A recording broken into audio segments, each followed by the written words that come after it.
Everyone, this is Keith Koo. I am a 21-year Fremont resident, and I am on the Chinese Immersion Parents Council of Fremont. I'm one of the members.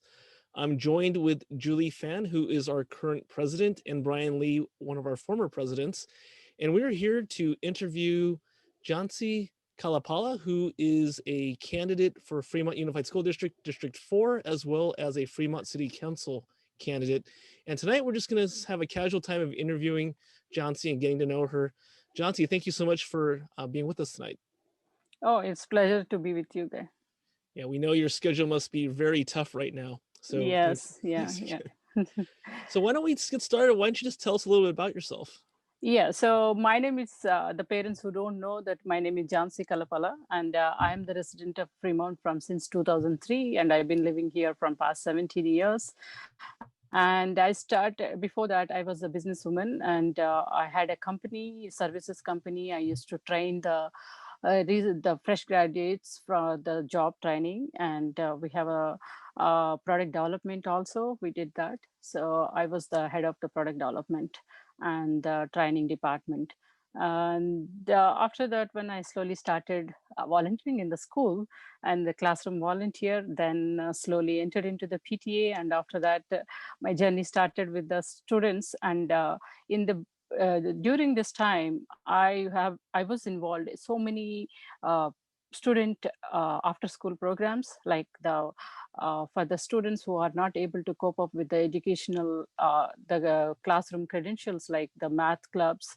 And for the kids, for the overall development, I tied up with the Fremont Debate Academy, and we have been running successfully from past 5 years for the grades from fourth grade to till high school.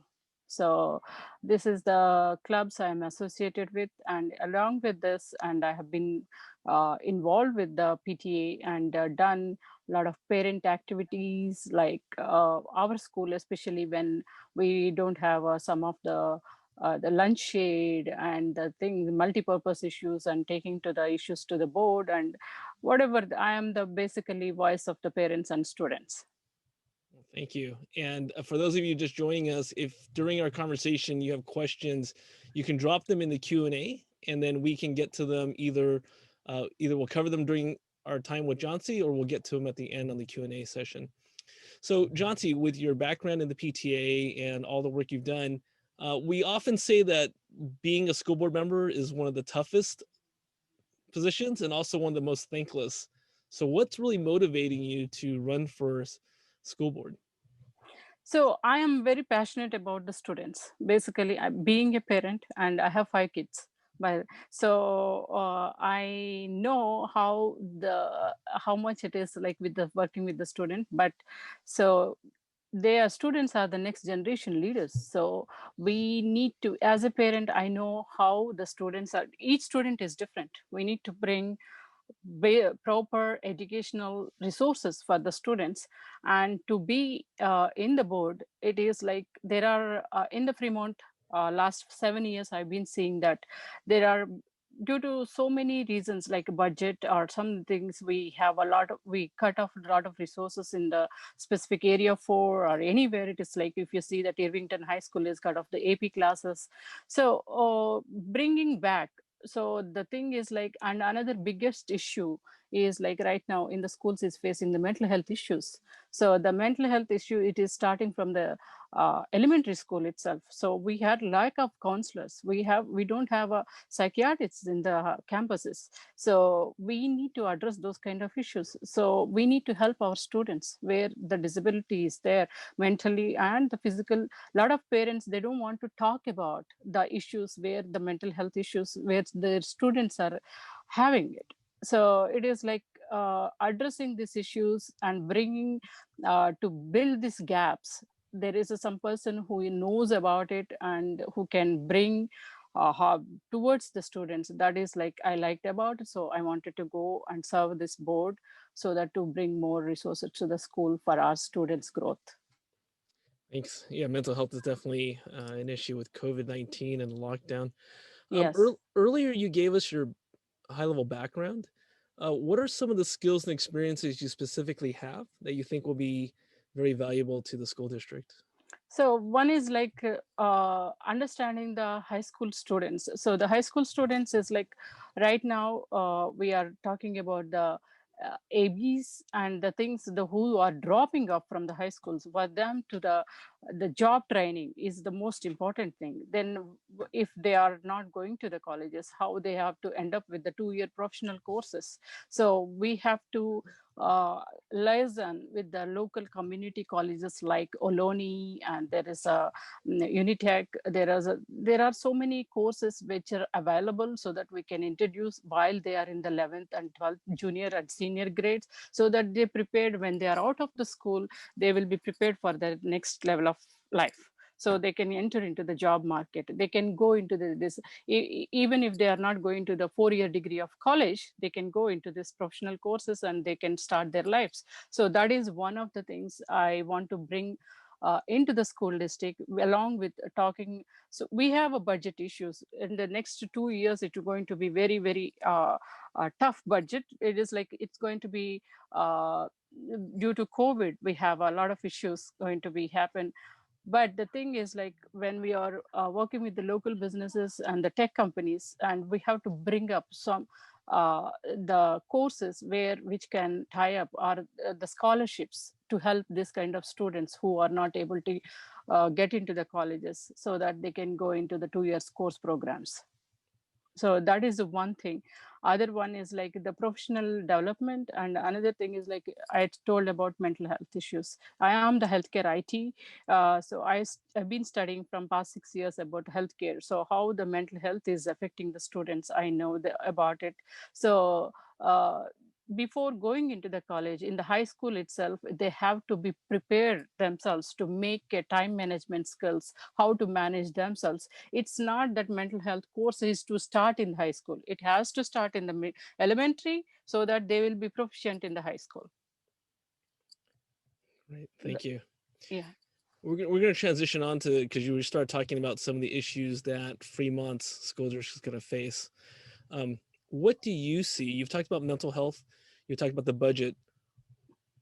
Are those the two biggest challenges, or do you see that there's other challenges as well that's facing Fremont and public education? So there is we call it as like the diversity group. There is some I totally go for the diversity. When we call it as our curriculum needs to be changed. So it is like still it is not affecting the diversity curriculum. So where it is like equity, it has to bring in on in the curriculum too. So that when we see that is like in the curriculum committee, we need to change that. Like we have a different kind of ethnicities here, so we need to address all kind of ethnicities. And there are religious holidays, we need to recognize them, bringing the curriculum regard reading the world history. There are so many nationalities which have a great leaders, so to they can motivate our students to bring that kind of leadership the leaders into in the social curriculum and bringing them. And another thing is like suppose if there are any religious holidays, recognize them and appreciate them, so bringing those kind of environment into the schools. So that way the diversity will be more. It is like the students will learn from their elementary education.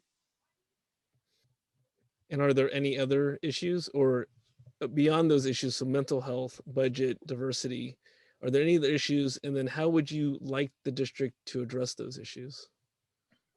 Another, there are issues like the APs I talked about before. So the APs is like in the Irvington High School. So there are to bring the APs into the schools. There are so many things we need to consider. One is like the students who are registering into the AP classes. That is like the when this issue happened in the Irvington. So the board made the decision because of the less number of registrations, and we don't have a qualified the teachers who can teach the AP classes. So these are the things which is we are lacking of. So we have to be very careful when we are talking about the teachers, to bring the qualified teacher, high quality teachers as needed in our. And another thing is like right now, one advantage we can use it for in the Zoom session. It is like it's not like the AP classes. Suppose if it is missing in Irvington, they can register through online to the mission AP classes. Like we can use the technology to benefit our children regarding the AP classes. So that is another we can work out right now in this pandemic time. So it is not like to particular to the school. We can like there is a drama theater classes which is not there in the Mission High School, whereas it is in the uh, Irvington. So those kind of things. So we can work it out using our current resources and bring more resources and all. Great, thanks. Yeah, we'll be talking about those unique programs a little bit later, but thanks for bringing those up. So then in terms of your platform, what are the goals and objectives that you have personally as you enter the race for school board? My main thing is like the bringing the quality education. The quality education is not like getting the SBAC scores and all. So it's a overall growth of the student. So I want to bring the quality education to the students. So for to bring the quality education, we need the high quality teachers also. So it's a overall education for the students. So that is the first thing. The second one is this bringing the safety and equity into the schools. How we can bring the safety? It's like working with the um, students' safety is like a top priority to provide the equal and right balanced rights for everyone. So the campus management is strong enough to get maximum support from the support staff. So pieces of training and workshops will be held for the proper institution of educators, and the support staff guarantee that high levels of education also. So and in the campuses, nobody will feel, should not feel they are helpless. So facilitating everyone in the campus is the main focus for me. Thank you. And the third one is the mental health issue. As I said, that is my highest top priority. Do you have statistics on mental health cases in Fremont Yeah, School? so last 2019-20 is in the Irvington High School, where one of the survey, it was like 54% of students are affected with the mental health. So it could be, it's not like, see, there are, could be the reasons or the homework, it could be the AP class. There are so many reasons for that one. So it is a 54% as per our mental health convener, the survey results. So that's what it was talking about, 54% of the in the Irvington High School. So we don't know about the elementary schools, but as per me noticed, so a lot of students and parents came to my notice also. So, and elementary schools, unfortunately, we don't have a counselors in the, because our school, Harvey Green, is very small school. So our counselor is not like regularly on the campus. So she will work in different units and she'll come here. So we, to catch her up, we have to wait for the days, and we need to take a appointment, and there are so many issues with the counselors also. So, Jhansi, besides having counselor on campus, I mean, what else can you do? Can you do as a trustee member to address the mental health issue? Can you be very what specific proposal do you have? First thing is like the beside that, it is like we have a step, the process need to be there. One is like when there is a problem, so they should not wait until the counselor should come. There is a, my goal and plan is like, to, there is a app should be there where students or parents can immediately connect to the immediate teacher or principal, so without any delay, or without waiting for somebody else, so that they can talk directly what is happening, so that they can help immediately. Then the later issue will go into the counselor. But the immediate support system, that students should not be hesitate, and we need to provide the parents and student the classes for them. It is like the webinars or the seminars, whatever. So to educate the students how they can address their issues to the school, that is a concerned person, if there is any problem.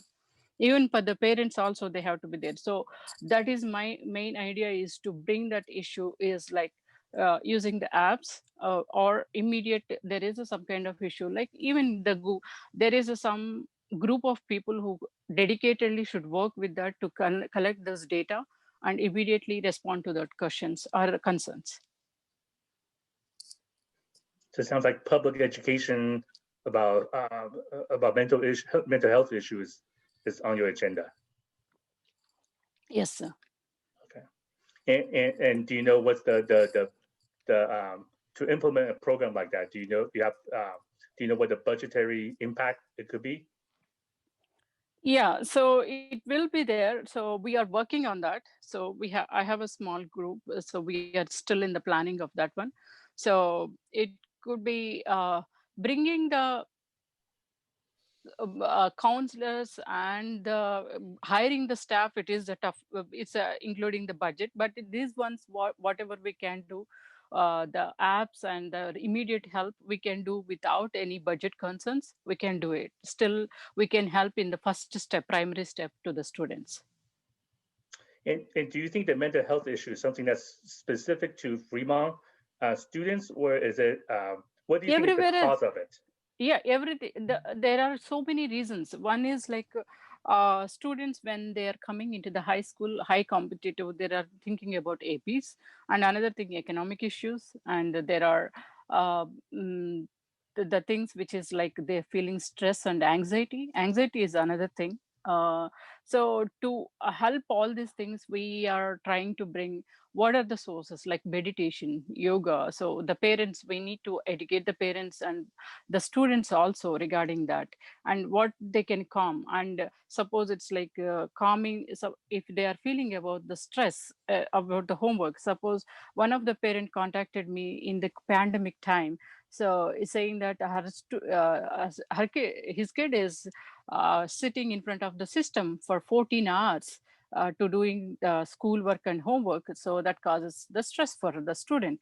So for those kind of things, what we can do is like not sitting continuously in front of the system. We need to have breaks, and we have to work with that and talk to the teachers, the submission of the homeworks, like not in the single day or weekly manner. So somehow we need to work out with that. So there's those kind of the plans I am talking about, initial plans.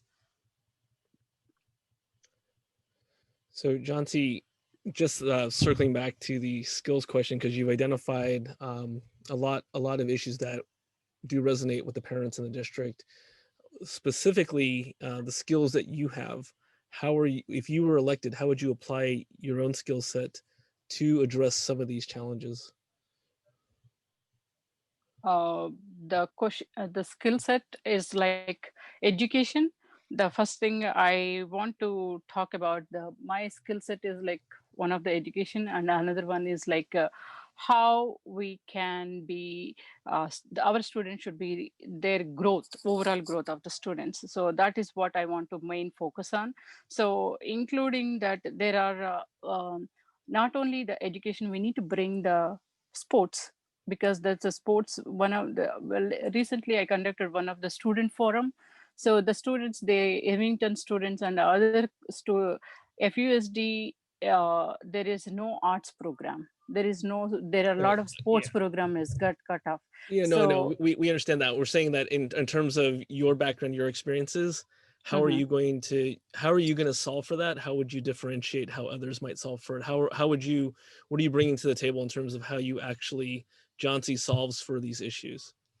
So the solves the issues is like I said that plan A is about the mental health. The second one is like for bringing the courses where the students who are dropping off from the high schools. So that is one thing I wanted to work on that. And the students for the 2-year courses or 3-year courses, like a liaison between the Ohlone College and the other community colleges, how they can be prepared when they are in the 11th and 12th grades. So that is, and working with the local businesses and the big Apple or tech companies, and where they can provide the scholarships kind of thing, so they can go for this skill based colleges or Have skill you based learn. Have you brokered those relationships in the past with these companies or with Aloni in other contexts of the work you've done? Um, the Unitech College we tried before that. The Unitech College is about the healthcare technology. So that is about, there are three things: billing and coding and the nursing courses. And they're all are 1 year to 18 months courses, associate degree programs where they can land into the jobs. So they, what the plan is like when they are in the 11th grade and this thing. So I tried to teach there also in that while I was doing my PhD. So I went there. So we worked with some kind of plan, but we haven't implemented anywhere there. So it is like I know how it is going to work and all this programs. Okay, we'll come back. I think what we're looking for is you as the candidate. Once you get into the board, these are some great ideas. Is how do you actually implement them, right? Because I think with the challenges you've mentioned in terms of lack of budget and lack of resources, and we've heard other candidates talk about the need to partner with companies that are in Silicon Valley, especially those that are right here in Fremont, say Tesla, for instance. That would Yes. be good relationships to cultivate, and especially if there's a skill set that you bring into doing that, or experience you bring into doing that, or having a team of people that can do that with you, then that would be very effective. So that's what we wanted Yeah. to follow up on. Yes. Yeah. So in what other ways do you differentiate yourself from other candidates in District 4, or perhaps other candidates in general running for school board? So the other, what I think is like working with the student is the most important thing. So I was there in the classroom volunteer. I was there with the students who are not able to cope up with that, because our student system is divided into two. One is like they are the people, the students who are struggling with the regular school activities. The other one is like who are well-rounded, where the students, their parents are well educated, where they can provide the facilities, where the internet is there, where the tech parents basically in the most of the, when you talk about the Asian parents, a lot of Asian parents are educated, they have a facilities, everything is there. For them, regular school things is not a big deal because they can do it, they can very well learn. But the other category where the parents who cannot afford their time in the after school, because to help their students homeworks, they cannot help their students grow, they cannot provide the internet, they cannot provide the computers or tuitions. So for those kind of students, we need to bring, everyone has to be in the high level. It is not like some kind of students has to go there. And so I want to bring that equity into this one. So I know that the gap where it has to be filled, how we can make them into this in this competitive world, and they can be into the students who are in the well-rounded even for this. So we need to provide the kind of resources, think very well for both the things. It is not like one kind of students you can work, and other group students where they can excel into the studies, where we have to bring that. We cannot based on the equity, you cannot bring out some of the resources which are available for the students where we can make it equal. So we have to work both ways like that to bring the resources for the two groups of students. That's where I am very well know about it, because I'm working with these two groups of students in all the schools. It is not only for this one, and even in the Irvington too. So I want to bring that kind of the resources where both groups of students can well verse. Yeah, I think this is a Yeah. good time to bring up the equity question, since we're talking about it. Is what does equity in education mean to you? How is that defined? Yeah, so that the thing is like where students, it is like some of the things which has happened in the past. It's like some schools are some kids are doing very well, so we need to take off that programs to make it equal. So that is not we want. We want to bring the equity is like to even for the special ed students. So there for them also it has to be after the assessments and whatever the special education resources after providing, it has to be 3 months every time it has a system. Assessment has to be done, and they have to come up with the normal classes. So that is the kind of equity we need to bring. And another thing is like regarding the courses also, every school has to be a balanced way to bring the courses and resources. So that is what the equity I want to bring into the schools. Okay, but do you have a definition of equity? What's your philosophy on equity, I should say? Equity is like, so there is a common ground for every student. It is like, it's not like there is a one kind of area has to get more resources and other no, it's not like that. It has to be the resources has to be equally shared for all the students. The resources has to be equally shared for all the students. So given limited budget and resources, what is your proposal on how to get that accomplished? So limited resources, yeah, budget is going to be, but the thing is like, we need to prioritize the things.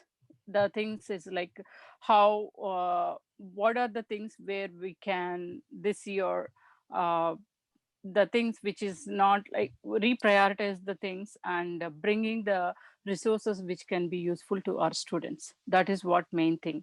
The things is like, there are so many things we need to reprioritize in the budget.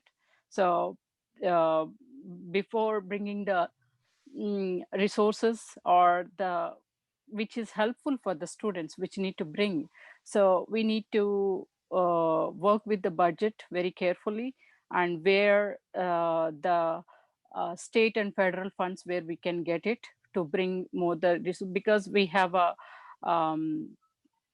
the budget is like tight, but going to be very limited. But the next 2 years, that's what we got a message from the superintendent and the board. So we need to, where we can work with the tech companies, or it's not only the money, we need to bring the resources where the courses where which can help the students. So in terms of the resources I'm talking about. Yeah, well, equity comes up a lot, especially given the challenges in the budget and the demographic prediction that there'll be less funding due to declining enrollment. And Yes, so decline. earlier, Yeah. earlier we did talk about how, on one hand, we're trying to balance the equity conversation that we want quality education, but also we also have lots of instances throughout the district of specialized programs. So, for instance, Irvington has a performing arts program. We are part of the Mandarin Immersion program at Azaveda and then on to Hopkins, for instance. There was even talk earlier about eliminating zero period for Hopkins Junior High because it was perceived as an unnecessary program that other schools did not receive. So given that there were instances of differentiated programs throughout the district, and actually at the same time a conversation around equity, how do you solve for that? Or how do you balance that? As I said, it is like when this Mandarin immersion program and Spanish immersion program, these are the programs where students are learning the bilingual. So they are learning the two languages at the same time they are learning. So they are getting the proficiency. It's not about one particular ethnic group. It is about all the students there where the diversity is bringing here. So I definitely want to support this kind of study because it's like it will help the student where they can learn the culture, they learn the language, that will more help the confidence. So we I, as part of me, I'm totally pro to this kind of this program. So so we need to work on it, and definitely in the middle school and high schools also, how we can improve this program, we need to think about it. Yeah.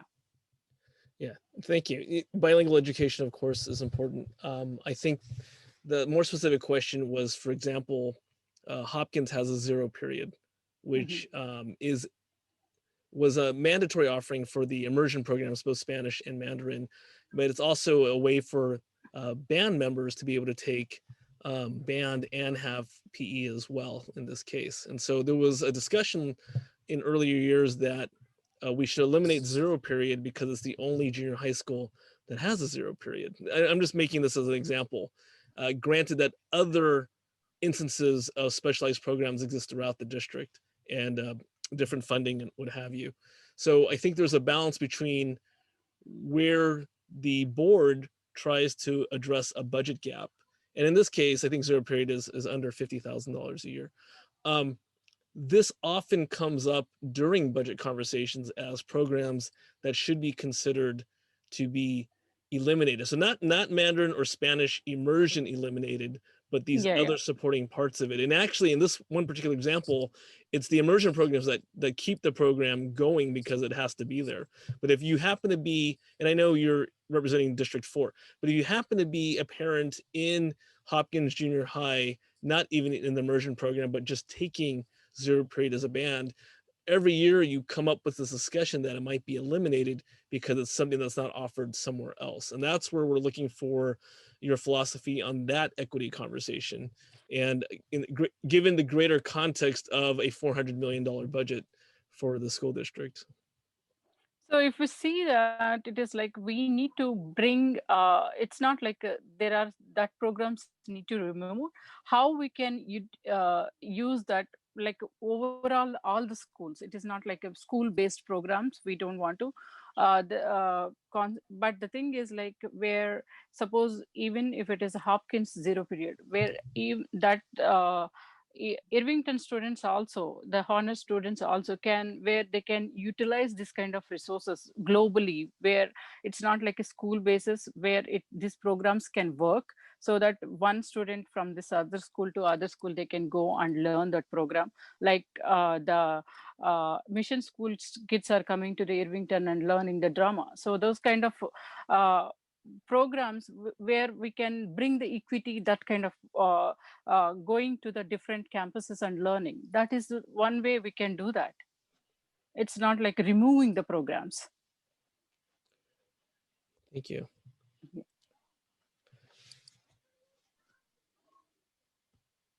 Yeah, Ryan, you look like you're going to say something. There's inherently a tension between, equity goal and also the goal of providing the public education of the highest quality, and there's often that battle. How do you balance it? For example, what's your feeling about elimination of AP or other accelerated classes? How do you feel about loosening the standard for these accelerated classes so that more non-traditional students could be admitted into these classes? We're trying to understand your position in terms of equity, how you apply the equity in this context.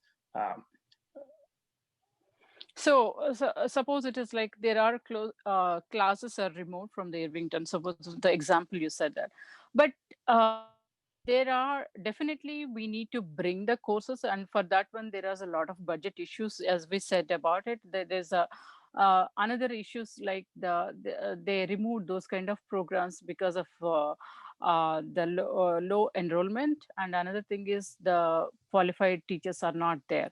So but if there is not there also, they can still go to the alumni colleges and they can finish those kind of courses, because it is like it's not like we definitely want to bring that, but if for that one we need the qualified. So for that one again we need to hire the teachers where they can teach about the AP classes, and we need the more enrollment. Suppose the 30 students per class, they need it. So if there is not there, it's not, specific requirements are not met, so then in that case they still can go to the alumni college kind of school or other schools, go and finish their AP courses. That is what it is. So your suggestion is that if AP classes and honor classes are eliminated, you encourage students to take them at alumni, for example. Yeah. So, but definitely the first priority is to bring that to the Irvington school. Definitely is like, because when we there are last year it was not there. The computer class is again it added into the Irvington High School. So there are some of the courses added into the Irvington this year. So we have to work out and bring the AP classes definitely to the high school. But in case if there is anything, so we need to we have an option of going there and do the classes too. Okay, and do you agree with loosening or removing this admission standard for accelerated classes so that more non-traditional students can be admitted into those classes? For example, I think in some high school, honor classes and accelerated classes, they have a lottery system now. Instead of saying that only students of certain grades who earned a certain grade to in a prior class can get in. Now it's using a lottery system. Do you favor that? How do you feel about that? No, that lottery system is not. I'm not favoring of that one. So, yeah. It has to be the students who want to go and they have to enroll and they can go for the classes. It is like it is limiting the students for not taking that courses, that kind of process. So we need to bring the class where that every student can access. And how do you propose to bridge the academic gap between the students that are overachiever and the student that needs a little extra support? That's what I was previously I talked about. So the students who are the highly achieved candidates, definitely they will go into they have a resources, they have a parent support, they have everything is available. So we definitely need to encourage those kind of students where they want to go achieve that one. And at the same time, we need to bring the students who are not able to, for them also we need to bring the resources where they can go. So suppose it is like the students who want to drop out from the college, high school. So for them, it is like, what is their, it could be there's so many reasons for them to drop out. It could be the economical reasons, it could be the family not support, the no family support, or but for them also we need to provide the courses where they can go into the job market or where they can be ready for their rest of their life. So that can so identifying, bringing the resources for those kind of students also. So both the students may need the plan is like bringing the resources for this group of students, and at the same time for the students who are not able to cope up, also for them providing the high skill based learning professional courses. And when you say bringing resources to the students in need, are you talking about, for example, bring more occupation sort of training type of classes? Yes, yeah. Okay, into a high school curriculum. Mm-hmm. Is that what we're proposing? Okay. Yes.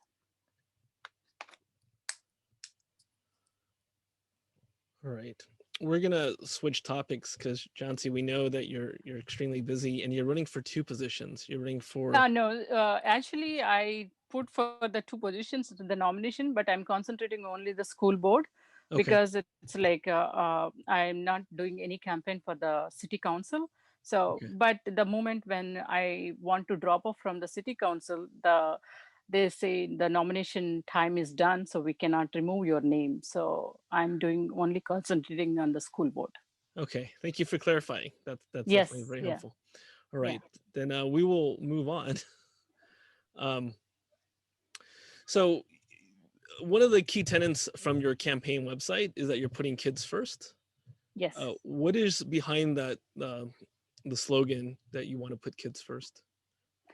Without kids, we are whatever we are doing, it's nothing. It's like those are the ones, the next generation stepping blocks. So they are the next pioneers, leaders. So they have to be the next generation. They have to be get the well-rounded. Without them, so our thing is like providing the resource and make them for the next generation to face the 21st century challenges. They need to prepare for the job market. They want to go for they have to build up their lives wherever they want. They want to get the gain confidence, so they want to be well rounded here. So that is, the students are the because of the students we are here. The school board is about the students.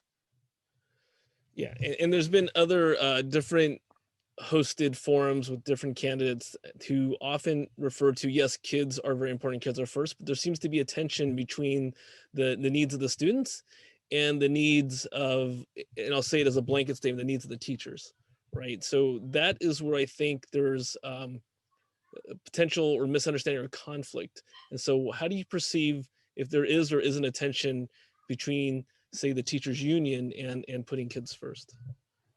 No, so the thing is, like I was talking about when we were doing the PTAs, the activities, the 3 years back and all. There are some teachers who the teachers who are struggling, where they're coming out from the very far. They're not able to live here because of so many income issues, or so many the single moms and all.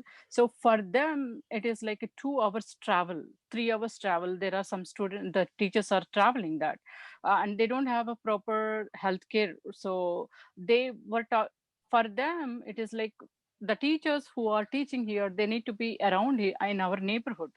So Fremont is like uh, very expensive right now. So the teachers where they cannot afford the house, so where for them it is like affordable housing is needed. So that is what I was talking about.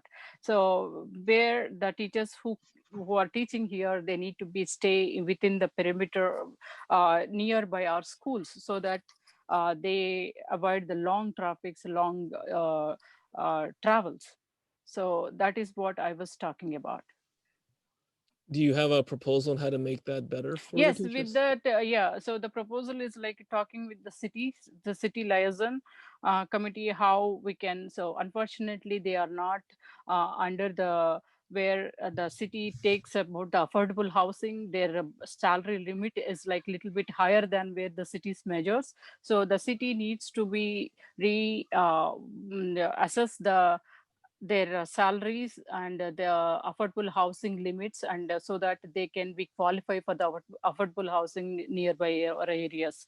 So now little bit higher period there, so we need to work with the city for this kind of this kind of the housing issues. Yeah.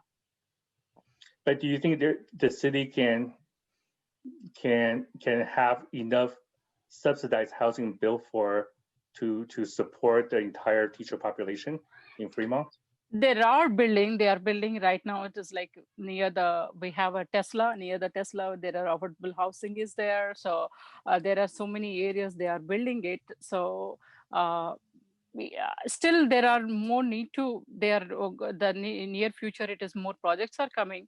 We hope it is going to work, because if you see the teachers, the 60 to 70% teachers are staying in Fremont. The remaining 40% are traveling from the far places. So it is like, it's not like very big amount of teachers who are traveling far. So that if we can provide them also, that is the so that we can, I think it is like we can work out because the less number of percentage. Yeah, and do you know among the developments, the recent housing developments in Fremont, how many units are set aside for subsidized housing? Do we know? Uh, exactly. What I'm not percentage? sure. Yeah, I'm not sure about Okay, that. and that The was sort of percentage. the point I was trying to make, that could there be enough to set aside for? Yeah, because it's like if you see near the Tesla, so a lot of houses are the affordable housing, where they can providing for the young graduates who are joined in the jobs, for them to buy the houses and all. So I've been following with the city the debates, and also where they are talking about this kind of affordable housing. So we need to work with the city, and where these teachers can get the enough help for to accommodate them in the city, in the Fremont.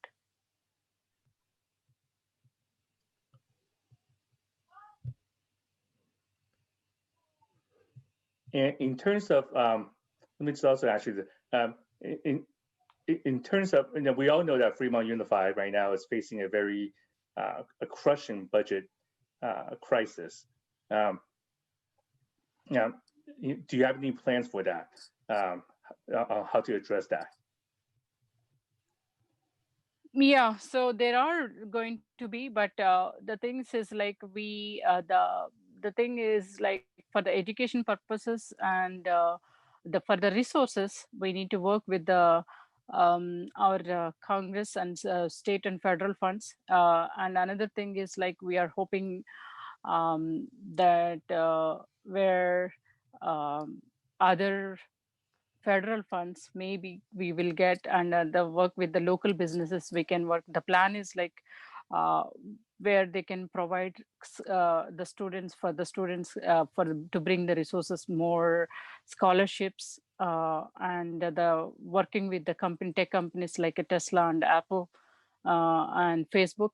So we can get some kind of grants for the education purpose. Schools, we can work with the tech companies so that we can have whatever the tight budget, so that to provide where the students education should not be uh, into the trouble, or it has to be smoothly has to go, because it's like our priority is like students, their quality has to be improved. So we need to work with these tech companies where we can provide more resources for the students.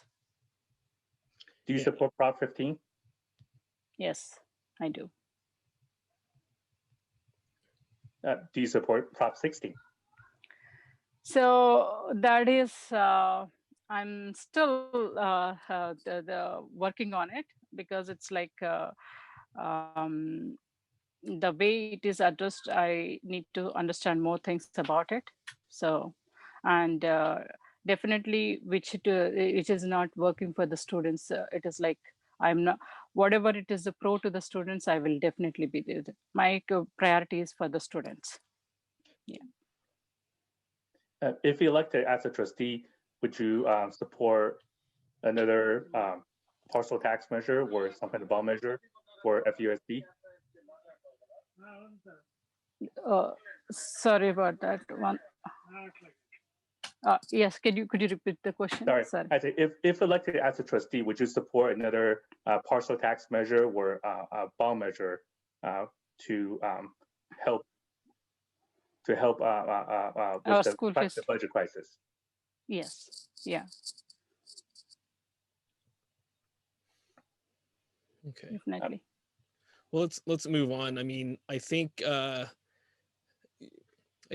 challenge we all know is that the budget is not going to get better. It's going to get worse, and without doing something like a bond measure or parcel tax, which there's a lot of emotion behind.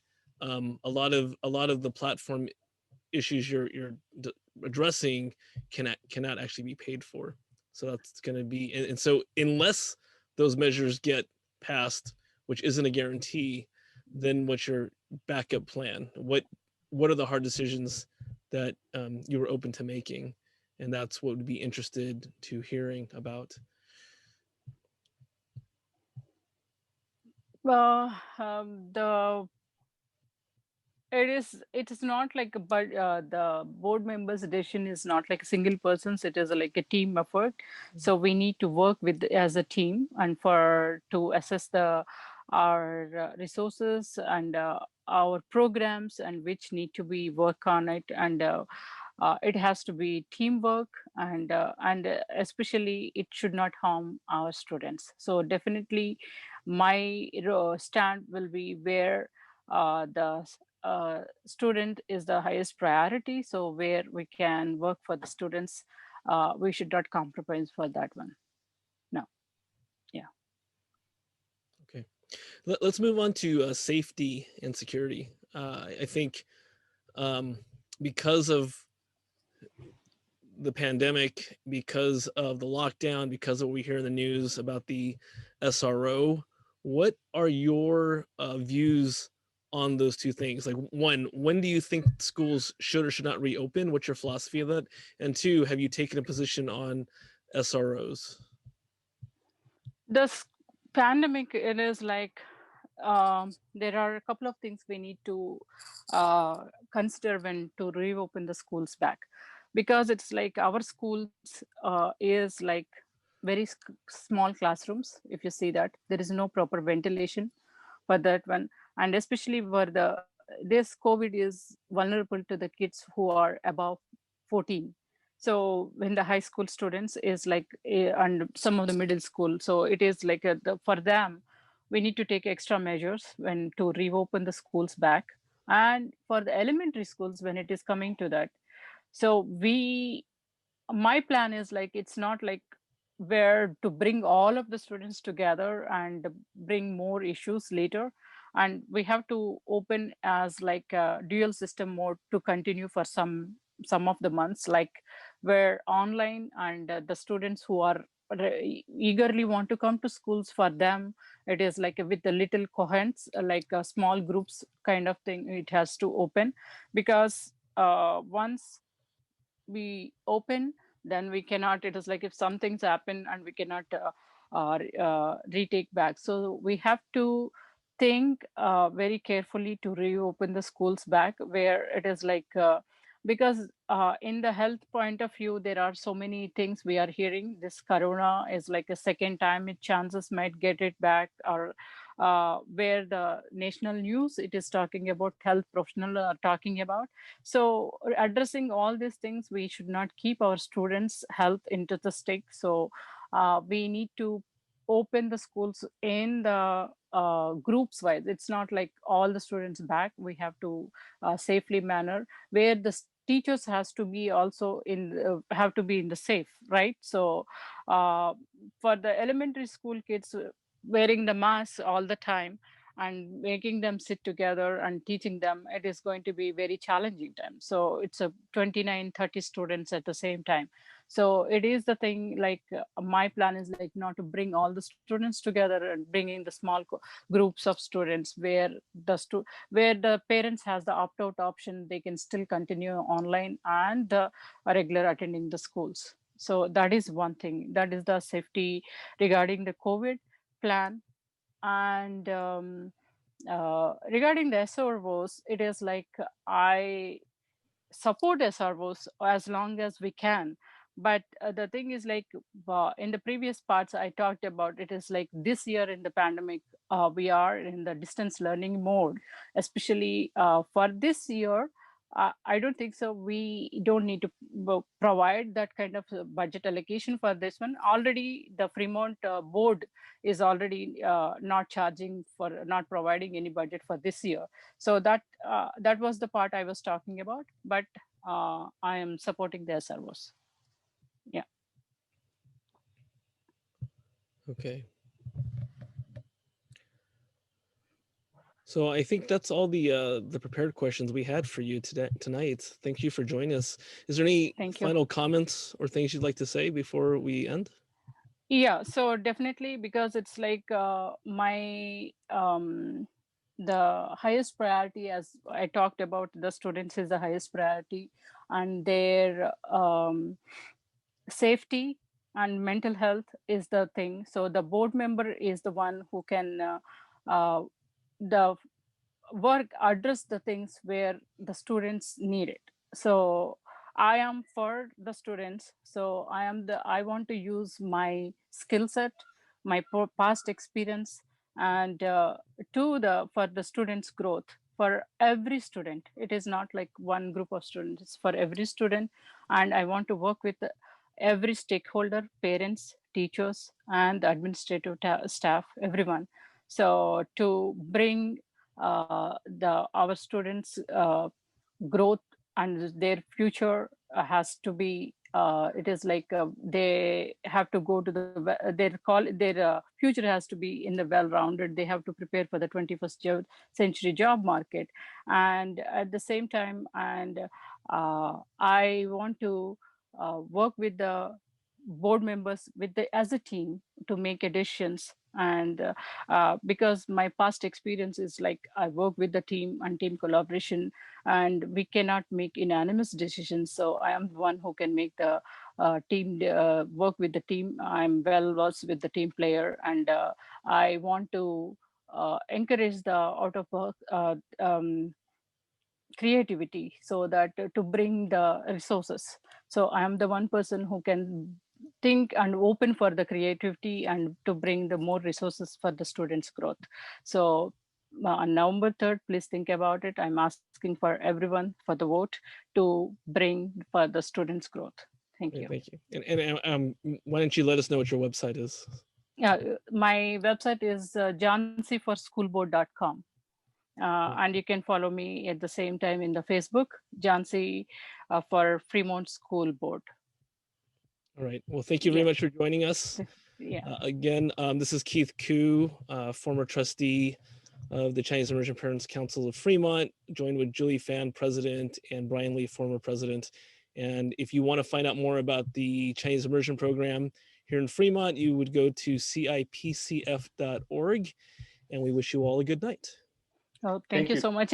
I've been going through that, and it is like I've seen all of the programs, how it is funding and everything I've done, but it is very good. I hope it will continue more. So because it's like I like the program, it is going up. Even in the high school, I want to see more for this Chinese and the Spanish immersion program. Thank you. Great, Thank you so much. Thank you so much. Thank you, Jhansi. Thank you. Thank you.